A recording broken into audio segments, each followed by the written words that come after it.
Don't wanna play. What good would that do? But I can't take no more games. Say that again. Just can't take no more games. Feel you on that one, my man.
Okay, Monday edition of the After Show.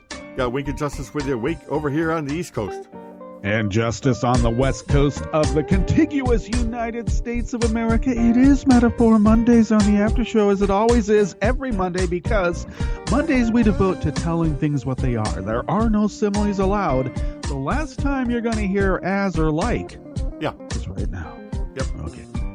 Well, Wink, I don't want to know like what you're feeling. I want to know how you are feeling.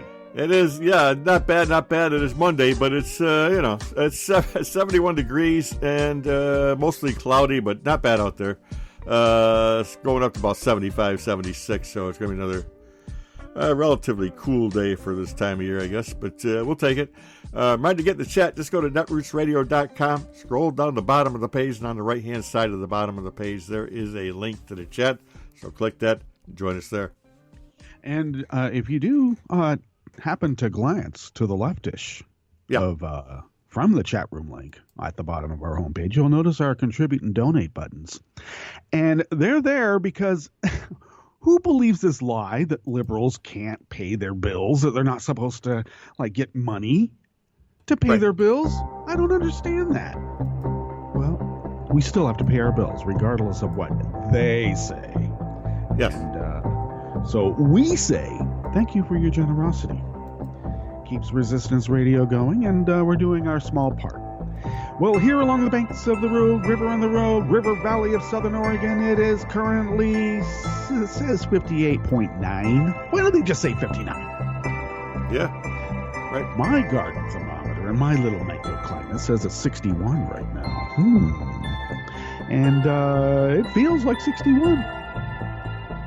It does. There you go. It does. Well, we're going to be a little bit cooler than we've been in days previous. We will only be going to 90 degrees today. Right. Which was nearly the same as yesterday. But, we were bumping. We were over, 3 digits. And, that's hot. Yeah. Our nights will be, whoa. Well, last I heard, we were only going to go into the 60s. Low 60s, but now they're talking about mid to upper 50s, which is still fine. I don't mind that. Winds during the day will be out of the northwest at 5 to 10 miles per hour, and the same tonight is the forecast. Yes, indeed. I should tell you that weather from around the world is brought to you by people's personal private weather stations that they purchased. Walmart, Amazon, you take your pick. And they plugged them into their backyards, their penthouse suites around the world. Yep. All right. London is experiencing right now 78 degrees and clear. Paris is 71 with rain. Rome is 88 and clear. Hold on. I'm just getting a drop-down menu to read clearer here. Okay, so I said Rome. Kiev is 84 and clear. Kabul is 95 and clear. Still a wedding season. Just letting you know. Oh, yeah. Drones gotta fly. People gotta get married. Yep. And when the twain meet, well, you know what goes. Yeah.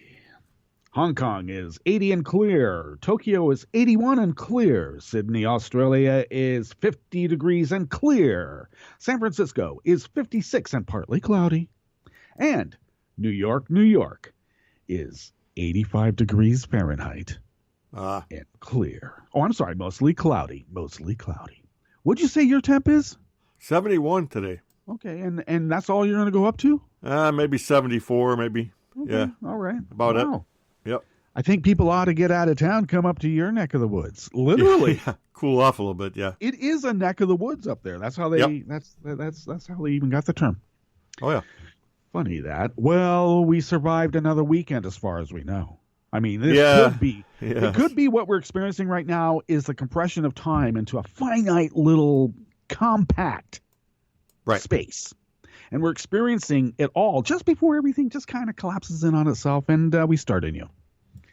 Or it is indeed that we survived the weekend. We are not in a nuclear crisp. And, Right.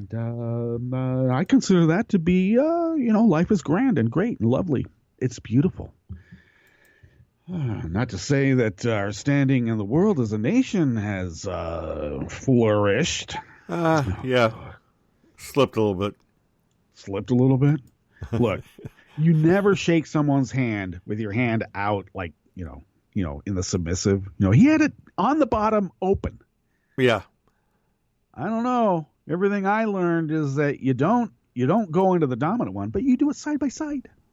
Yeah.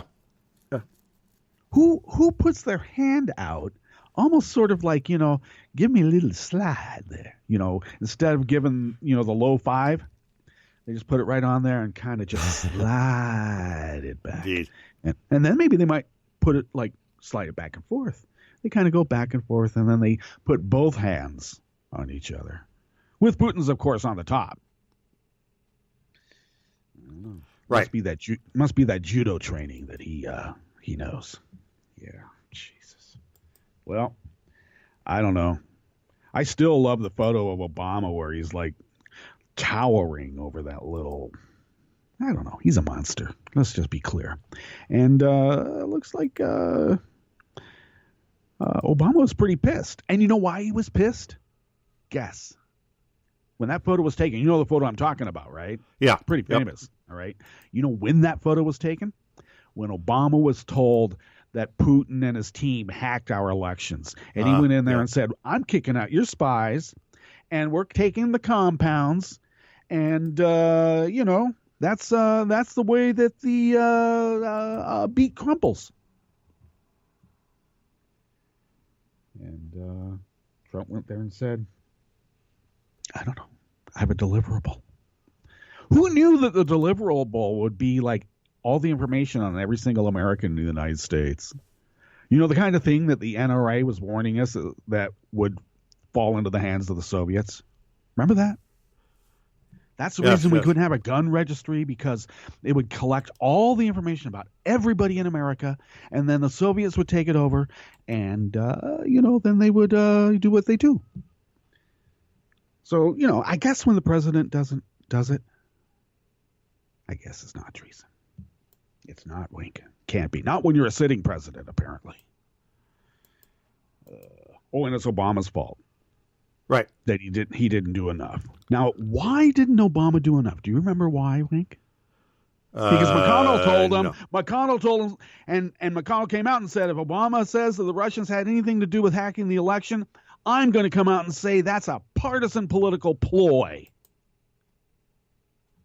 That's why. Because it could be. It could be that, every single GOP member in office, from McConnell all the way down to some backwater Tea Party dog catcher, maybe in Kalamazoo, has got a few rubles in their campaign chest, huh? I wonder, Wink, why are so many in Congress so quiet about what's going on? In fact, downright dismissive. Yeah. Now, I know you can't trust anything in government. I know that, the intelligence agencies, obviously, they've hoodwinked all of us. Not just us, Wink. Yeah. They've been hoodwinking the world. They've got the Germans hoodwinked. They got the French hoodwinked. They got the Italians hoodwinked. They got the Ukrainians hoodwinked. They got the whole world hoodwinked into thinking that Putin has some sort of, active measures going on in their countries. Right. Because obviously it's just all a fraud and a fake and a hoax. I mean, that's what I'm getting. That's what I get. From the larger macro aspect of what's going on, all the way down into my little neighborhood. We have all been brainwashed and hypnotized. Yeah. Something like that, I guess. I don't know. Now, I got to tell you, something is really going to be, the S is going to be hitting the fan. Because I have been hammered in the last 20 hours by Russian bots and their fellow travelers. Because there's some that are not bots, but they ought to be, right? Because they're mimicking, aping, they're repeating the same, just over and over, the gaslight, just try to get you to doubt that you know what you know. Right. Right. It's just constant. And I got to say, I am not a human being without ego. I have a massive ego. I mean, whether it's justified or not, I don't know. But there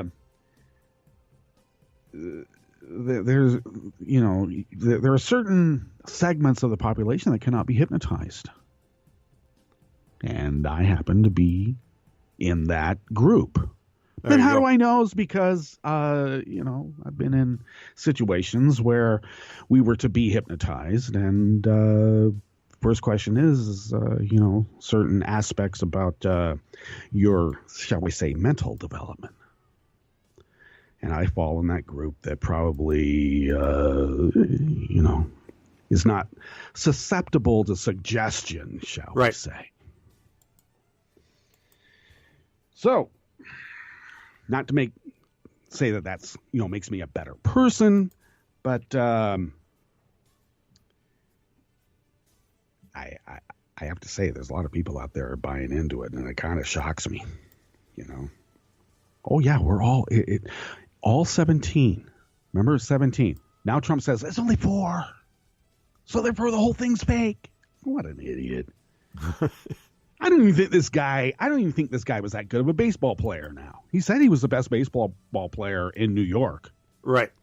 And that was when Rodriguez was playing, right? Right. Better than him. That guy's huge too. You ever seen Rodriguez? I mean, he's big. Yeah, he's a big guy. No question about it. All right. I should mention after show pods can be had by way of Spreaker as our raw data file shortly after the end of the show. And then later on, the perfected daily file will be available on Podbean, iTunes, TuneIn, et cetera, et cetera, et cetera. Yeah. All right. These are the issues we are tending to today, and they are: a Black Indiana family gets a letter from their neighbors demanding they leave the neighborhood. It ain't, as the letter said, this is not the ghetto. Really? How neighborly of you. Boy, I don't know. When they bring out the welcome wagon, I guess they got a 50 caliber howitzer on it, don't they? Welcome to the neighborhood. Now get out. Raging wildfires across California forces over more than 8,000 to evacuate, but don't blame it on climate change. No, don't you dare. And Don Jr., that Don Jr. has a bigger problem than his meetings with Russians. You know why? Because lying to federal officers about it could send him to jail. Now, I say could because in life there are no absolutes. But it generally just sends you to jail. We'll see, though, because there are two tracks in justice here, Us, and then, people in the rarefied atmosphere that have, gold-plated souls. You know what I'm talking about. Yes. Hey, for the last half, we report that a British forest is pumped full of carbon dioxide to test tree absorption. And, well, you know what we're talking about, carbon sinks, right? Yeah. Yep. Okay. Well, they're testing them. And I guess they should quantify how much acreage a particular forest can suck it in or not. I like that. And this is a story very dear to my heart. I'm intrigued because a restoration project at Liberty Hall at Keene University in New Jersey uncovers a fully stocked wine cellar with bottles almost as old as the nation itself. Huh. Of course, maybe some of those bottles got corked, which means it's vinegar. But you never know. Ooh, all that. Plus, the Connect Unite Act Daily Coast community calendar. And there's always more. I mean, even before we get into what we're supposed to do, there's more. Yeah. On the after show with that fine fellow over there on the East Coast with his ever so subtle East Coastal elitism because he's in upstate New York. Yeah. And his name is Wink. And this guy all the way back over here on the West Coast with my unrestrained elitism. I don't know. I embrace it. And my name is Justice, and we do this 5 days a week for an hour-ish in this particular specific and very peculiar tear in the fabric of space-time because we love you, baby. My weekend was quite eventful. I got to have all sorts of YouTube videos sent to me from some neighbors here in my little burg in Southern Oregon, proving that the Holocaust is a hoax. We do indeed live on a flat Earth, and Sandy Hook never happened. In spite of the fact that we know Greg Dworkin, for instance, with the Sandy Hook thing, it's all fake. Yeah. Yeah. Parents of 26 and 7-year-olds never had kids, so they never were killed at Sandy Hook. I mean, it's just insane. Yeah. Yeah. It's amazing what it is. Yeah. Of course, I'm the one stirring everything up because I don't accept this stuff. Right? I suppose what they expect is that they put that out there and everybody's got to cower and say, oh, I'm afraid to say anything because, I don't know what these people are capable of. Well, they're not capable of really much. Oh, yeah, I know. There's an open carry attitude around here, but I don't care. I was born here. It's part of my DNA.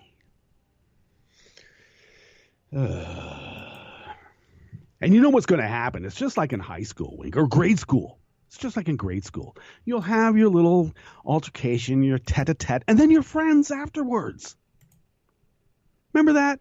You had to get in a fight and then go, I don't know why we got in a fight to be friends. Well, I immediately I thought, can we just forego this tete-a-tete and just be friends? Yeah. Yep. There's certain things, this is the thing I don't understand. There's certain things that maybe you don't broach, And Holocaust denial and Sandy Hook truth or stuff, I think maybe you don't want to bring that up in public. But apparently you and I, Wink, and all the rest of the world have been brainwashed by liberal public schools. Because we really don't know what happened before we were born. Yeah. We really don't. God, So how do you argue with those people? I don't know. I like to use humor. Pointed humor. That probably they don't understand, but I don't know. I like to do it because it's fun. It's actually fun to watch them flounder around trying to figure out what the hell's going on. Eek. There you go. Yep. Yep. So we'll see. Fortunately, I got to tell you, that information really comes from like a person rather than the neighborhood. Because most of the neighborhood doesn't want to engage in that kind of stuff, and I don't blame them, But I think it's important to let them know, not, the neighbors. I'm talking about those people that believe in that stuff and put it out there. I think it's important for them to know that, hey, we're watching you. And you can do it all you want, but I will not be bullied because it's impossible to bully me. I don't know. I'm sorry. It's my entitlement, I guess, of having a certain mass. And I like to think the brain's behind it, too. Like I said, when I was a bouncer, I never really had to punch anybody because it's better to talk them out of it. Don't you think? Heck yeah. All right. Yep. Bob Brigham out of Raw Story has this article. Indiana family was disheartened to find a racist note in their mailbox in one of the latest examples of the overt racism sweeping America. Yeah, that's the other thing, too, about I was getting YouTube things from these neo-Nazi guys who are aligned with Spencer. Actually, the mentor of Spencer Right. is Jared something. And, like white identity and all that. So it's everywhere. Always has. This isn't the ghetto and your home looks trashy. The local TV station reported that the letter read. Chris Sullivan of Fisher, Indiana, said he found the note to be racist. I don't know. Maybe they were just giving a little bit of neighborhood advice. Look, the rest of us kind of have our tidy yards, and maybe you want to edge around the driveway. Right. You drive the grass is a little too unkempt around the driveway. I don't know. Sucks that it happened to me. Sucks that it happens to anybody. In 2017, the father of two said, Sullivan is now worried it might not be safe to send his 6-year-old son to local schools and is installing security cameras as a precaution. Well, indeed. We're not moving, and if you had enough courage, you would just say hello and ask me to trim my tree down, Sullivan suggested. I'm human. I eat, breathe, sleep just like you do. Yeah. Well, see, this is the problem, trying to explain to a certain segment of white people what their language means. I didn't mean it racist. I just said coke pimping ghetto inhabitant. That's not racist. They don't think it is, but it is. Of course, I got to tell you, living in a small town, this is the thing I always hate. And my mom is totally guilty of this. I wish the town would do something about that person's yard. Their yard is just so messy. Why doesn't the city do something? Why don't they condemn that person's house? And I'm like, yeah, Mom, leave him alone. Grr. On the other hand, you kind of like to have your town look nice and people to tidy up. But they do have pictures of this family's home, and it looks pretty darn tidy. And I think they figure it's messy because there's some black people living there. Right? Ah, yeah. Well, it happens. It's America. Let's see. Oh, wildfires. Oh, my God. And emergency evacuations. I was watching this in real time on social media yesterday while it was occurring. And, I have friends that live out near Whittier Camp, which is near Goleta. And that's would be east of Santa Barbara, along that coastal range there. This is by Javier Panzar and Matt Hamilton out of the LA Times.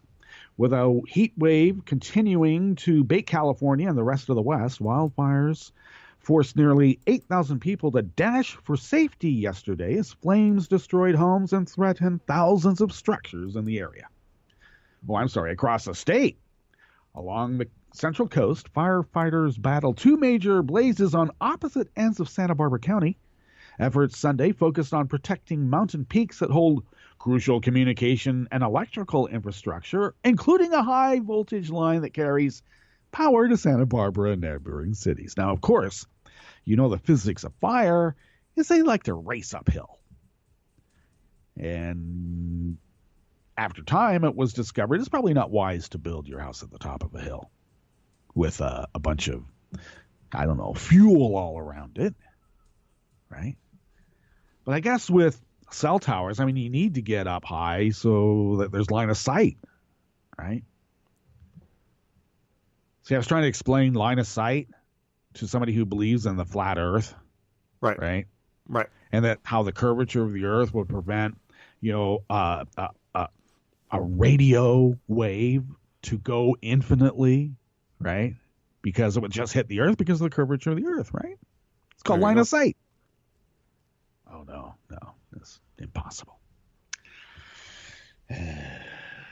Okay, that's just me. The Alamo Flat Fire Earth. near Highway 166 in northern Santa Barbara County was the largest active blaze in California and was only 15% contained after burning more than 37 square miles as of Sunday evening. At least 200 people were forced to evacuate a remote area east of Santa Maria, and about 1,000 firefighters from Los Angeles and across the state rushed to help control the flames. About 35 miles to the south in Santa Barbara County, more than 3,500 people have fled the Whittier Fire near Lake Cachuma, which is burning just north of Goleta. The blaze scorched just over 12 square miles and burned 20 structures on both sides of Highway 154. Yikes. The fire, which started about 2 p.m. Saturday, initially tramped some 80 campers at Circle V Ranch Camp. Yeah, by the way, that's a Boy Scout and kid camp. So you had kids from the ages of like 7 to 13. Yikes. We camped there when I was a Boy Scout. Yes, I was a Boy Scout and an altar boy. I know. On Sunday, firefighters were aided by slightly lower temperatures. Nearby Santa Ynez saw a high of 91 compared to 106 on Saturday, and favorable winds blowing in from the Pacific that halted the fire spread downhill toward Goleta. Yikes. The blaze was moving east and west along the Santa Ynez Mountains into areas that were badly burned by 2 wildfires in the last decade, limiting the available fuel. And that's one of the reasons why fire is part of the landscape. But, when you got houses there, I don't know. Maybe it's not. I don't know. I'd feel the same way, Wink. I don't care if wildfires are part of the ecosystem. I don't want to be burned to a crisp. Yeah. So I don't know. Well, it's got to be a gorgeous spot for a house, no doubt about it. But at the same time, you got to assume the risks, I guess. That Elsewhere across California, more than 4,000 people were under a mandatory evacuation order as the wildfire tore through nearly 8 square miles and destroyed 10 structures in a remote part of Butte County, roughly 60 miles north of Sacramento. We have a joke around here. That's a mighty fine butte. Somebody else says, no, that's a mound. And a right pretty one, too. Yeah. The blaze was threatening an additional 54 infrastructures, prompting Governor Jerry Brown to declare a state of emergency and devote additional resources to the fighting effort there. What a statist. Jerry Brown, statist dictator, trying to stop wildfires in the state. Ooh, hold on just a second. Okay, I'm so sorry. My cooling fan started making a noise, and I thought I should turn it off. All right. 4 people have been injured by the wall fire like the wall, which was 17% contained late last night. The blaze was actively burning, pushing toward the northwest and southwest and leaving another 74 people under evacuation warnings. Now, of course, that's not terribly... I think we've had fires in the north part of Butte County before that made its way up to where I live. So I'm hoping that... We were actually hoping maybe this summer we won't have forest fire smoke to deal with. Yeah. I guess not. I guess we're going to have it this year again. Oh, well. I just don't want to be burned to a crisp. I don't care if it's part of the landscape, And you know what I mean is that because there were some pretty severe blazes in the last decade, it took away the fuel. Good to know. Well, Donald Trump Jr. Is in potential danger, former CIA officer says. And this is an article by the great Sarah K. Burris, who is often heard on Irreverent Testimony. So check it out. All right. It's on Netroots Radio. Go to netrootsradio.com. Check out the schedule. Heck yeah. All right. Former CIA officer Phil Mudd warned that Donald Trump's son, Donald Jr., has a larger problem than merely meeting with yet another Russian contact. He may have lied to investigators. You're talking about the substance of what happened, Mudd began this morning on the CNN panel. Having been at the FBI, there's another piece I find fascinating. Lying to a federal officer. The collusion piece, I think, will be difficult. I think it's going to be tough. Well, I don't know. I don't think it's going to be that tough. But they didn't get Al Capone for murder, wink. They got him for evading taxes. All right. So it doesn't matter. I mean, it doesn't matter whether you did or didn't do the thing that you were you were asked about by federal officers, whether you lied about it or not. There you go. You prove that it was all an innocent meeting. We had a handshake, nothing. Lying to them that you didn't ever. Oh, I don't know. I have no recollection, right? And this story continues to change. So, Mudd explained to the New Day panel that investigators are looking at phone and email contacts among each of these people, and now the stories are not matching up. If you're a federal investigator, you're collating stories and seeing now, a year later, that the stories don't line up, Mudd continued. When the stories don't line up, you have a simple question. Did they tell the truth during the entire initial interviews? If not, that's a federal violation, a 1001 charge. These guys are vulnerable to a charge from the special counsel, Robert Mueller, if they didn't tell the truth. This is another thing. I wanted to say that I've been hit by the bots, right? And apparently we are all just brainwashed by paranoia. And the proof of that is that, Benghazi was a lie. They went after Hillary because, really Benghazi was an exaggeration. And, we know that. Everybody knows that. So this 17 intelligence agencies and a federal prosecutor and all these people, it's just all some elaborate hoax. I love it. Yeah. Yeah, that's the thing. New York Times reporter Maggie Haberman, who contributed to the reporting on the Sunday night story, explained that there is no evidence that Trump lied to investigators, only that we know that he lied to reporters. And that does happen, You tell people in public because, you got a rabid base out there, and they got more than pitchforks. I mean, they got military-grade weapons that can fire a projectile in a couple of football fields or more.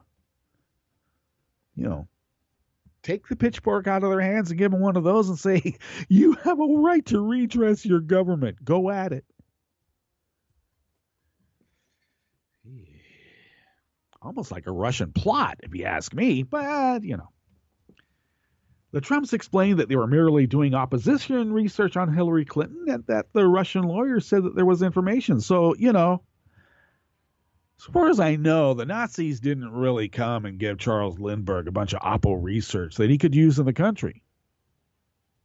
And I think proof of that is that maybe even if they did, he never got to be president, did he? Good thing. See, I think what we're seeing right now is what would have happened if Charles Lindbergh became president. Now, that's just me. And some people would say, Charles Lindbergh was a lot smarter than Donald Trump. And I go, I know, but, the confluence of corporate and the right and, this anti-Semitic Nazism. Yeah. Was what made Lindbergh the political animal that he was. Yeah, I love that. Have you ever heard of Oppo research coming from like an enemy state? You just don't do it. It is if strange, you got Oppo research from an ally, that would be suspect. Let's give a little example. When Gore got Bush's debate notes, he turned it over to the FBI. So these guys are getting Oppo research from the Russians, Putin, a mob operation, masquerading as a nation? I don't know. Okay. Well, the Trump legal team said they did not know who Trump Jr. and former campaign chair Paul Manafort was meeting with. Yeah, that's right. That's what they say in public. Let's get to our Jim Hightower break. We'll come back, go through the Connect, Unite, Act Daily Coast community calendar, and then finish up with the last half. You are listening to the After Show on Netroots Radio with Weekend Justice, and we will be right back. Excellent news, folks. Jobs are now plentiful. As the Associated Press put it, the U.S. job market has settled into a sweet spot of steadily solid growth.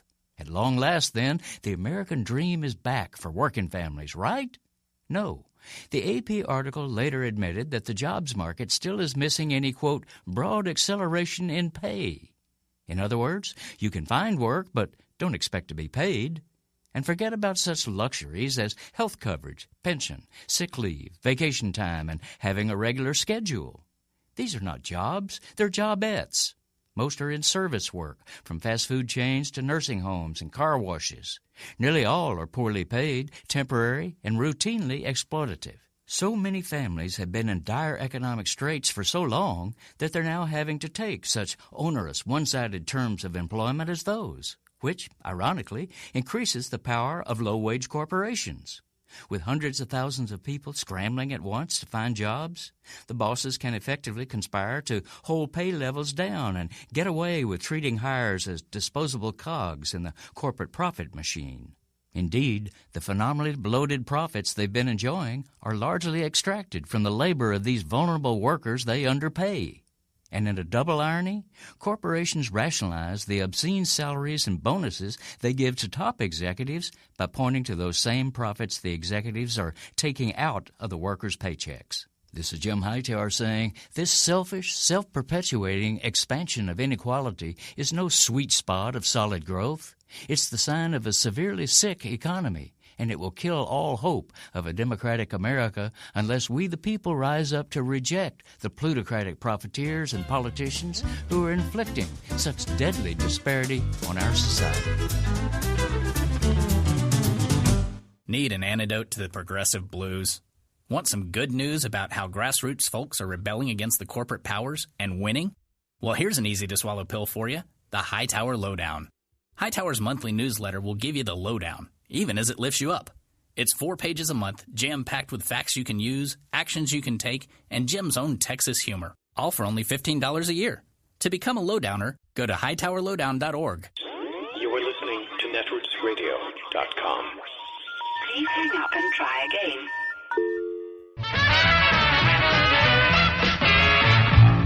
From a point at sea to the circles of your mind, a new force is at work for planetary transformation. New radio for a new Earth.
Okay, we're back.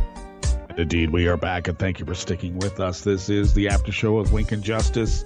Oh, I should mention, Wink, real quick, you sounded a little buzzy hot. Okay. So I know where I'm at, just so you know. Yep. Okay, so Wink and Justice here along the banks of the Rogue River and the Rogue River Valley of Southern Oregon on the West Coast. Wink is in upstate New York 21 on the East Coast. Our crew are the ethereal creatures who reside in the cloud, whose advanced intergalactic technical abilities allow Netroots Radio, and thus, by extension, the after show to span the globe, and that's way past Area 54, folks. Yeah. Into that. Yep. Okay. Beyond Area 54, more than the globe, out past the solar system, out past the bridge of stars, out past all reasonable human understanding, because we can say it. And even beyond that. Or as we like to say, and beyond. Heck yeah. Heck yeah. Okay, today's Connect Unite Act Daily Coast Community Diary is facilitated as it is every Monday by Chi-Town Kit. And he opens up the diary with an essay on milestones. And the question is, he doesn't really have one, but see, I really don't have one. Well, he says, yes, I do. And milestones. How have you acknowledged them in the past? Do you treat yourself? Was it a good thing, a bad thing, a so-so thing? So I don't know, milestones. Like, do you have any, Wink? I mean, like the day that you graduated from high school or college or got out of the military? That's a milestone, huh? Yeah, it is. Yeah, going in and getting out. I guess that'd be two of them right there. Yeah. Almost like owning a boat and then not owning a boat. Exactly. Yeah. Yep. You go in thinking, I'm going to love this, and you realize what a drudgery it is. They always say, like, the happiest and most depressing day of your life is the day that you buy and sell a boat. Yeah. Yep. Oh, man. That's one thing I've noticed, just, like maintaining the house, because it's a constant, maintenance project. I start at one corner and I work my way around. I get back to that corner after a period of time, and then I start over. And it's just like working on a boat. But the difference is the boat is in water and it rocks all over the place, Yeah. And the house, for now, it's on dry land. So I kind of like that. Milestones. I don't know. I have to say that the day that my son was born, and I'm of one of the early generations of men who began taking a part or being a part in the actual birth of their children.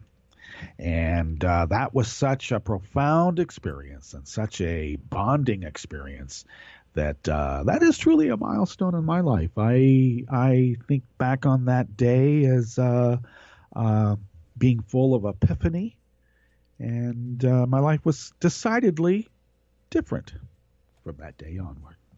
So even more than, winning awards as a jock, public acclaim for any of my writing or performance, even going to Paris. I think the birth of my son, and more than just the birth of my son, actually being there and being the first human hands to actually touch him. Now, I say hands because, he was like in his mom's body for, right. 9 months, a little more. But I was able to assist, and I look on that day as being a milestone, indeed. Okay, let's see here. Events currently scheduled. Colorado Community has their COSAC meetup and potluck in Southwest Denver proper on July 16th. That's coming up. I think that's coming up this weekend. Yep. Okay, at 1 p.m. at Colo Tim's house, Colorado State Senator and major sponsor of the Healthcare Colorado Initiative, Dr. Irene Aguilar, will be there. And also attending will be State Representative Susan Lontine and Denver City Councilman Mike Flynn. So Cosmail Colorado Tim, we like to call, and let him know that you would like to attend. Denver Cossacks will be holding as usual caffeinating liberally meetup on the fourth Saturday of the month at the Common Grounds Coffee Shop at 44th and Vallejo. July 22nd from 9 to noonish, and I think that we don't even need to tell you that they'll be at the table by the piano, because that's where they will be. Yeah. Yep. And Virginia Cossacks, let's see. Oh, how nice, are inviting you to a meetup in the picturesque Shenandoah Valley at Dr. Lori's farm in Riverbank on Saturday, July 22nd. Lunch will be served at noon, and they're planning a relaxed day of conversation and recreation, hanging out by the fire pit as the sun goes down to watch the river. Camping is available on Dr. Lori's private property there. Sounds like an estate. Yeah. I like it. Shenandoah Valley is about 2 hours from everything. Wait a second. I live in the Rogue Valley of Oregon. That Yeah. is a little further than 2 hours from me. Yeah. But we know what they mean. Yep. 2 hours from Washington, D.C., Richmond, Roanoke, 1 hour from Charlottesville. So come on down. Hell yeah. That ain't bad at all. Hell, it's only a half hour from Harrisonburg. Cosmail, Dr. Lori, 2 hours VP. And, of course, the Daily Coast Cheers and Jeers annual dinner, Wednesday, August 9th, 5:30 p.m., the night before the official opening of Netroots Nation in Atlanta, Georgia. They'll be meeting at the White Oak Kitchen and Cocktails, 270 Peachtree Street in Atlanta, Georgia. So, Cosmail Navajo to RSVP for that event. Let's see how many more people are there. Oh, my God. Okay. Over 100. Yeah. And we still got some time till then. Yeah. Now, on Thursday, the official opening or beginning of Netroots Nation, the Daily Coast Caucus will have the Ask Me Anything about Daily Coast. And, of course, Marcos will be, I think, the premier responder to that. But I also suspect the usual suspects like Joe McCarter,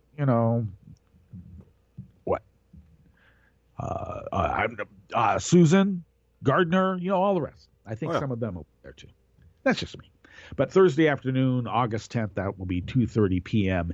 in the Piedmont Room. And the Daily Coast Asheville Summer Summit Meetup, August 12th, at Mount Mitchell's... My mouth. It's Monday, Wink. Mount Mitchell State Park. And that, of course, is located 2388 State Highway 128 in Burnsville, North Carolina. Send Randolph a Cosmail to attend. And that is your Connect, Unite, Act Daily Coast Community Calendar for the 10th of July of 2017. We are well ensconced into summer, Wink. Yeah, absolutely. It's summer. Yep. It is a weird transition because, I've been in a coastal ocean, open water sailing type culture, right? For a considerable time. I mean, decades. And now I'm in a river culture. Yeah. It's a little different. It's a little different, But it still revolves around water and riparian rights. So I'm in the middle of summer, and I'm thinking of wow, wonder what the swell is going to be like and where the wind's going to be coming out of. And now it's I don't know, are the steelhead going to run or not? Yeah. It's fun. Yeah, the river's a little bit different. Little different. I mean, it's not that I was completely absent from experiencing it. Having family in Oregon, I would often visit and spend weeks at a time. But no, my life revolved around the ocean. Whether it be surfing or sailing, or just beachcombing. So, walks along the pathway, above the riverbank. It's always quite nice. Yeah. Okay, so a British forest is pumped full of carbon dioxide. Well, if we're going to have carbon sinks, we might as well figure out how much a carbon sink can sink. Usually how we do it. And some people say, well, that's the fallacy of science. Well, ragwort was used for a long time before they realized it was like aspirin. And a few chemists did a few studies and did this and did that, and people found out, wow, this actually works as an niacid. Interesting, isn't it, Wink? Okay, this is an article out of Reuters by Matthew Stock and Mark Hannaran. editing by Prithia Sarkar. Researchers at a British university have embarked on a decade-long experiment that will pump a forest full of carbon dioxide to measure how it copes with rising levels of the gas, a key driver of climate change. The Free Air Carbon Dioxide Enrichment Experiment, otherwise known as FACE. See, I always wanted the job where they got to, your job is to name this stuff. Make an acronym. Yeah. You Do know? the acronym. Yep. I want that job. Right. FACE. At the University of Birmingham's Institute of Forest Research, known as BIFOR, Birmingham. Or maybe over there it's before. Oh, I love it. I was wrong. It's before Birmingham Forest Research. Okay. We'll expose a fenced-off section of mature woodland in Norbury Park in Staffordshire in the West Midlands. And they're going to put levels of CO2 that experts predict will be prevalent in 2050. Well, I'll be 95 years old then. How about you, Wink? Yeah, right around there, 100 somewhere. Yeah. Scientists aim to measure the forest's capacity to capture carbon released by fossil fuel burning and answer questions about their capacity to absorb carbon pollution long term. Forests happily take a bit more CO2 because that's their main nutrient. That's right. At night, they breathe the hell out of CO2 and they belch out oxygen. Isn't that weird? But we don't know how much more and whether they can do that indefinitely, before co-director Michael Tost told Reuters.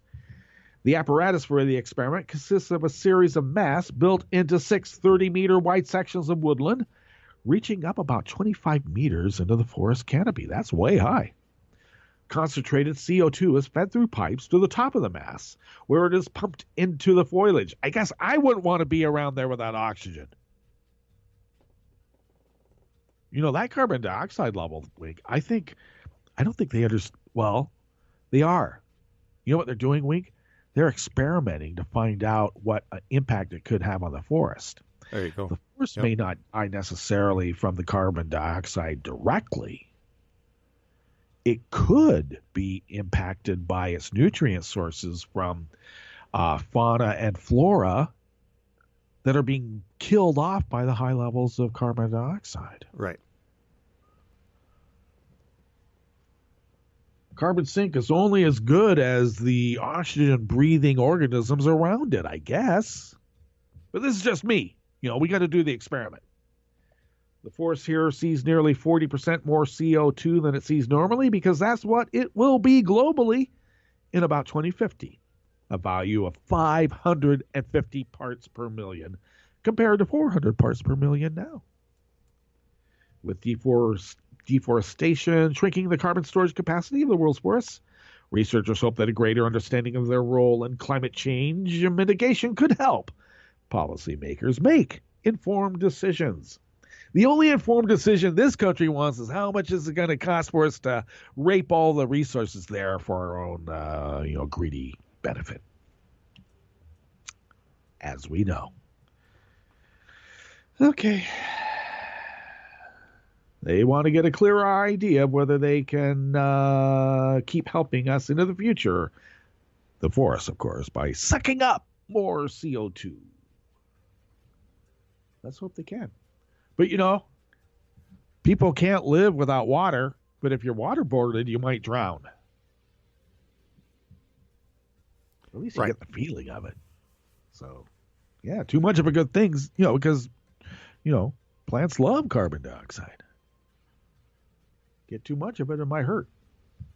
We don't put that. This article is out of NewJersey.com. And it is written by David Del Grande. A restoration project at Liberty Hall Museum's wine cellar unearthed spirits 221 years old that had been shipped to the sleepy Elizabethtown cottage shortly after the American Revolution. During the 6-month revamp, the museum discovered almost 3 cases of Madeira wine from 1796 and about 42 demijohns from the 1820s. During the 6-month revamp, the museum discovered almost 3 cases. Oh, I'm sorry. I just read that paragraph. All right. Some of the original Madeira stock was shipped to the second generation who lived at Liberty Hall in anticipation of John Adams' presidency. Although Liberty Hall President John Keene was well aware of the wine collection, he could not have imagined its historical significance. We knew there was a lot of liquor down there, but we had no idea as to the age of it, said Keene, first cousin to New Jersey's former governor. I think the most exciting part of it was to find liquor, or Madeira in this case, that goes back so far, and then trying to trace why it was here and who owned it. Liberty Hall is located at Keene University, which was founded in 1855 and is one of New Jersey's largest state colleges. The 150-acre campus enrolls about 13,000 students each year and is best known for its teaching program. Whether it's telling the story of the Civil War or an esteemed visit by President William Howard Taft in 1909, the goal of the renovation is to walk visitors through every era of American history, said Bill Schroed Jr., Director of Operations at Liberty Hall, or as the secessionists in my neck of the woods would say, filling your brain with propaganda and false history. They're just brainwashing you into a statist philosophy. Damn right! Just saying. Oh, and of course, the Madeira wine in this case is just one part of the puzzle and the whole story. The project began in October of 2015 and included an overhaul of the museum's wine cellar. Well, that's nice. They were rebuilding the antique wine racks and cataloging the historical find. Oh, where are you? Okay, let's see. Although the monetary value of Liberty Hall's Madeira cannot be made public because, then people will want to go there and steal it. It's the largest known collection in the U.S. and one of the most extensive in the world. So I think there's going to be some cat wine burglars involved in some maybe insurance scams. There you go. Yep. We have about 6 different versions of Madeira that was opened and drunk because Madeira was the drink of gentlemen, referring to the wine's earliest epoch. Most of Liberty Hall's Madeira was stored in the attic because, unlike most wine, this particular vintage needs warm temperature. The museum was contacted by the Rare Wine Company, a premier wine merchant based in California, which tested the Madeira and further explained this spirit will rarely turn to vinegar. The stateside connoisseur reached out to Liberty Hall after the museum announced its discovery. This wine belongs in a decanter, not a museum. It belongs in a decanter. So Liberty Hall decided to fill a decanter with a sampling from one of the original casks of Madeira. Keene had a small taste and said those who like sweet sherry wines will enjoy this aged vin. Madeira was the best wine to ship during the 18th century because it almost never spoiled. Well, that's because it's pumped full of sugar. Quite naturally, by the way, but still. So you could open some of these bottles and it might be perfect. Actually, I think it's the tannins in the skin. Because if you just add sugar, then you might have a problem with it turning to vinegar. So I believe the tannins in the skin cause it to have a sherry effect, but still not so much of the crystal that would cause it to ferment, radically and then kill everything off. Because, too much of a good thing, can be bad. In that case, it turns to vinegar. Though, you know what you can do with vinegar? Make salad oil, man. Yeah. Okay. Yep. Can't make lemonade. Right. All right. Okay, well, that's really fun. Let's see. When Schroe started working at the museum about 20 years ago, the wine racks that lined the cellars were enclosed, something the Keene family probably did during the Prohibition era. Because otherwise, some do-gooders would have come in with sledgehammers and broke all the bottles. Yikes. But the museum removed the extra wall and restored the fence-like wooden section, which opens up the display space for visitors. The museum staffers cataloged the cases and jugs of Madeira, As they were discovered, while some of the stock needed to be researched online, most of the wine was still labeled with handwritten tags, or could be looked up in the thousands of Liberty Hall documents dating more than 200 years. We have the receipts from the liquor store or the liquor distributor in New York, in Elizabeth, or wherever, Schroe said. We can also trace the purchaser, when it was purchased, and who it was purchased from. Part of the research showed that the Madeira was imported by Robert Lennox, a millionaire merchant from New York who owned land in the heart of Harlem, which is where the borough's main avenue gets his name. Okay. Until the 60s, the state of New Jersey kept death inventories, which were compiled by local tax assessors. The process evaluated a person's assets for inheritance purposes, and the museum has records for each generation who lived at Liberty Hall, which provided a roadmap for researching the Madeira. We don't have to go to England to find something or somewhere else to find something. It's here. Schroe said, we just have to put all the pieces together, and that's the fun part, especially over a decanted Madeira. I would. All right, we better get out of here. We're at the end of our broadcast section for today here on the After Show, but we'll be back bright and bushy tomorrow morning, of course. A lot more bright and a lot more bushy, trust me. And we'll be visiting with Chris Reeves, of course, for Red Sky at Morning Tuesdays. In the interim, before Hartman comes up about 6 minutes after the hour, we'll listen to Benko de Gaia's A Loop in Time. Hey, stay listening to Netroots Radio. Oh, I should mention, I was impaneled on the Tim Corrimal show, and that'll be coming up about 4 o'clock West Coast time, and that's 7 o'clock on the East Coast. Yep. So tune into that. Otherwise, stay tuned to Netroots Radio 24/7, 365 and Y, because who loves you, baby? Okay, Wink, I will see you on the other side. All right, we're out.